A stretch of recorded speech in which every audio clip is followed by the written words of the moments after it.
Welcome to the Global Addiction Therapeutics Innovation Day. Last but not least, I have the pleasure of introducing Marica Ferri, who's the head of Health and Social Sector of the newly formed EU Drug Agency. Most of you would know this agency as the European Monitoring Center for Drug and Drug Abuse, EMCDDA. We're in Hamburg, we're in Europe, and we thought it would be opportune to talk about the potential opportunities, the vision, and the fact that this is an intergovernmental organization that has committed itself to provide a service, which is quite exciting but also challenging. So, Marica, please.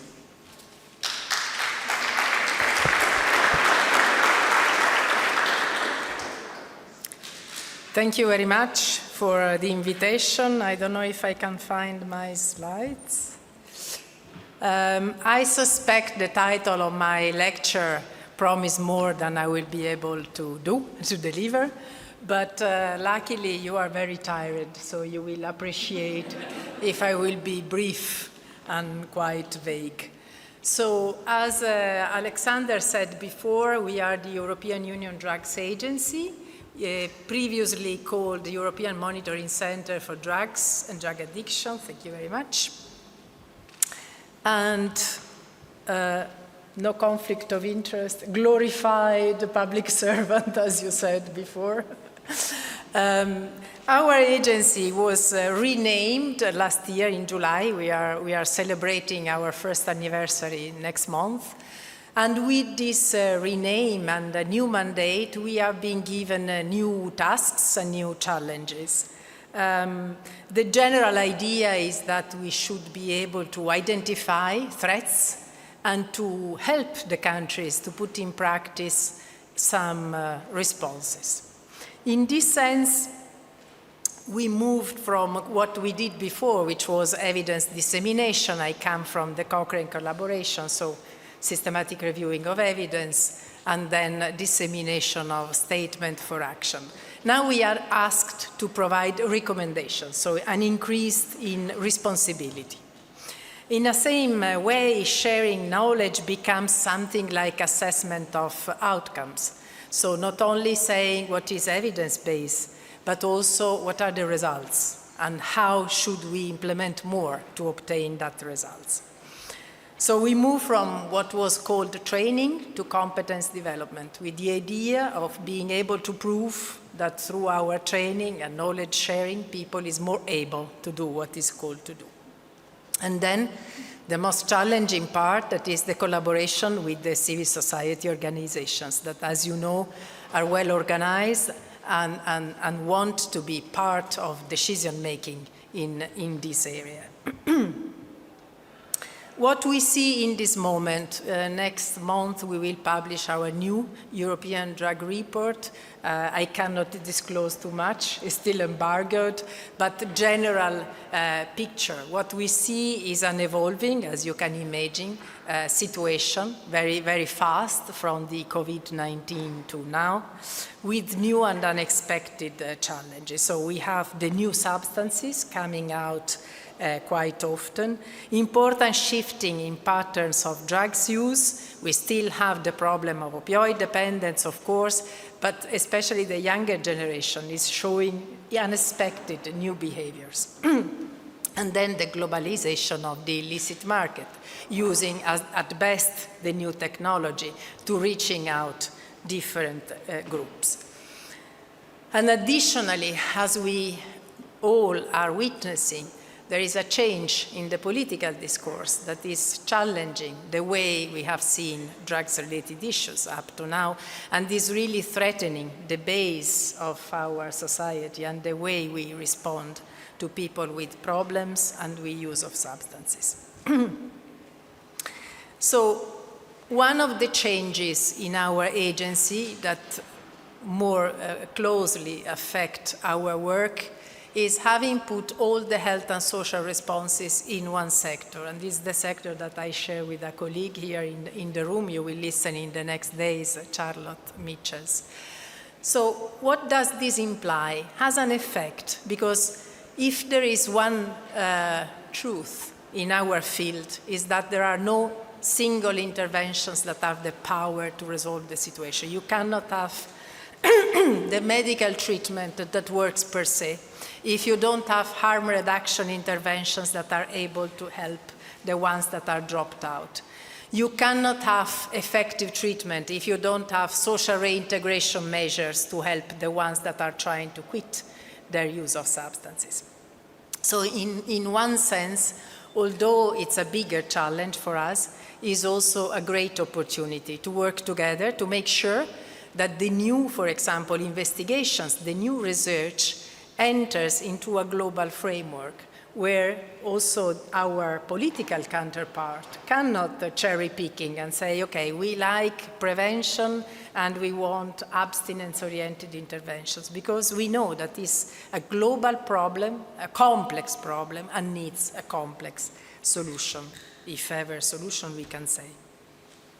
Where are we investing, just to use a business terminology, not only in terms of resources, but also in terms of time and commitment? We try to provide a more comprehensive training and capacity building program. We have an e-learning platform that we are developing. And then we are trying to identify curricula, also getting them from outside Europe and organizations, bearing in mind the vision that we have. So we don't enter into specific training for academia, for example, but we are very interested on those training that embrace larger group of professionals. And then we are looking into quality standards for systems and for services, empowering people working in the field to set their objectives and to measure their results towards there. So why are we so interested in being here today as observers in this Innovation Day? Because this reflects exactly our commitment to learning, exchanging knowledge, and strengthening our collective responses to drug-related challenges in the broader possible sense, including drugs-related violence, including gender-based violence that sometimes is enhanced by the use of substances. What are the new needs and the priorities we need to cover with innovation? We said before, shift in substance use partners, rise, for example, in psychostimulants use is a phenomenon that we are observing in all Europe and for which we don't have, I'm very thankful for Shakar before say, when you have someone under the effect of psychostimulants, before you can apply the psychosocial interventions for which we have evidence, we need to have something that enables stabilization of patients. So this is why, thank you very much, this is why we need our collaboration.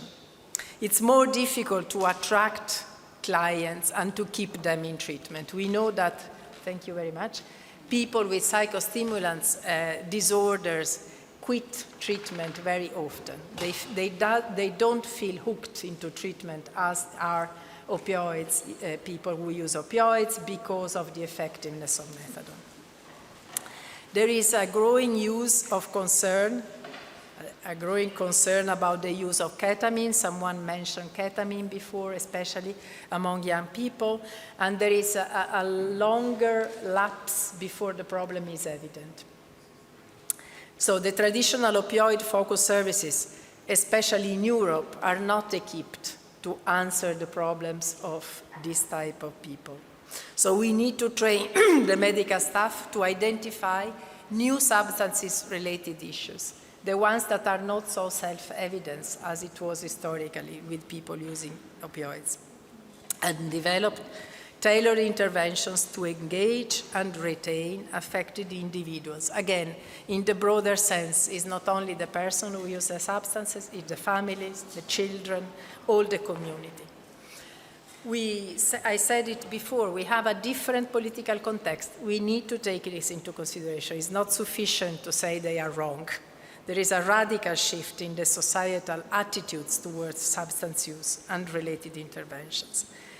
And there is a significant reduction in the funds.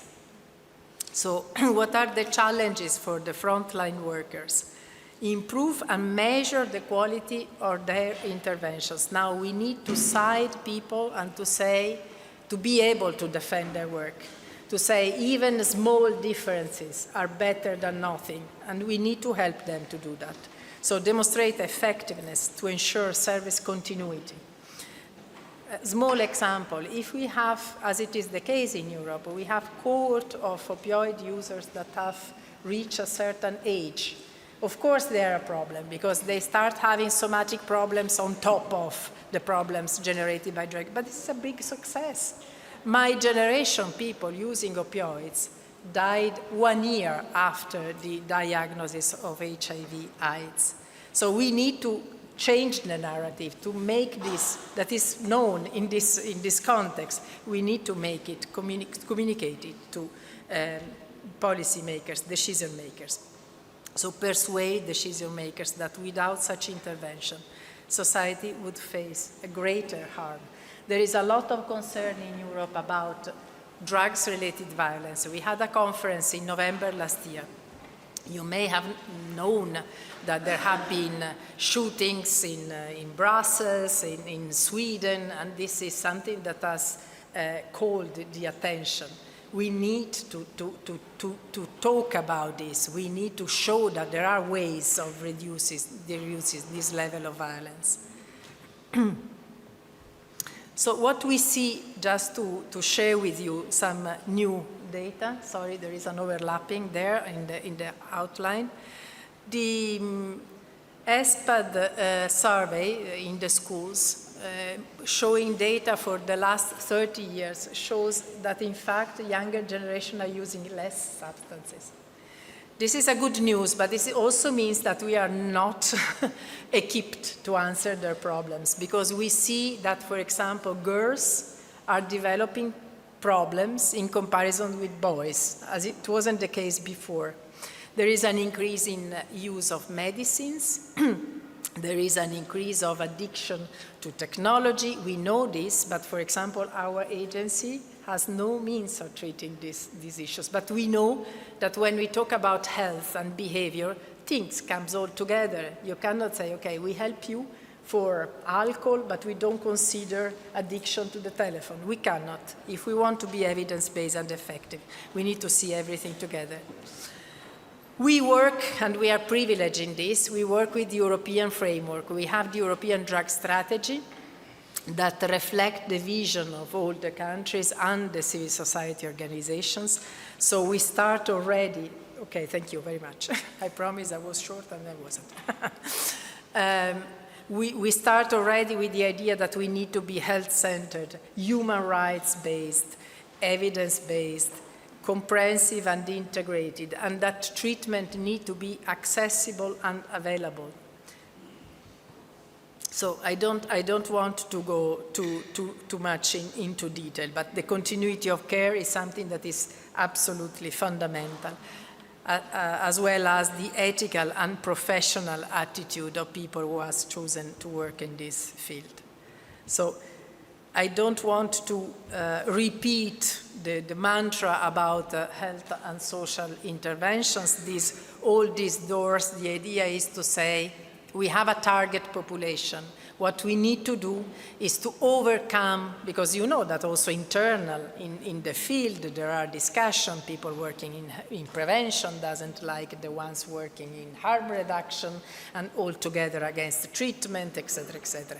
We cannot afford this any longer. We need to think of interventions like series of doors, helping people to enter somewhere in their trajectory, as ready as they are in this moment, and go on proposing to make sure that they can reach their full potential to be integrated in the society. Just 2 initiatives, so I didn't talk really about in industry and research. 2 initiatives from the European Union that we think are very important and can make the difference. One is called Health Space, and Charlotte is following. After the COVID, it was clear that we need to share data. Of course, there are all the limitations of the data protection that are even more important in our environment. Still, one recommendation is these interventions are for the medical field. Please, researchers, make sure that these opportunities are used also in our field. If we could measure the outcomes of the interventions directly from the clinical records, our knowledge would change dramatically, and we need to do it. Another thing is a very recent, you have read everywhere. It's not yet clear to me what's in this package, but it's an attempt to make Europe interesting for researchers coming from other side of the world. I'm not naming any country. Still, again, look into it. There is a lot of money. Make sure that drug addiction is considered into this big package, because otherwise we'll be disregarded and it's not in our interest. Organized by International Society of Addiction Medicine, sponsors and co-organizers CNRE, Indivir, Spark Biomedical, Salofa, Ethifarm, University of Minnesota, European Union Drugs Agency, UK Office for Life Sciences,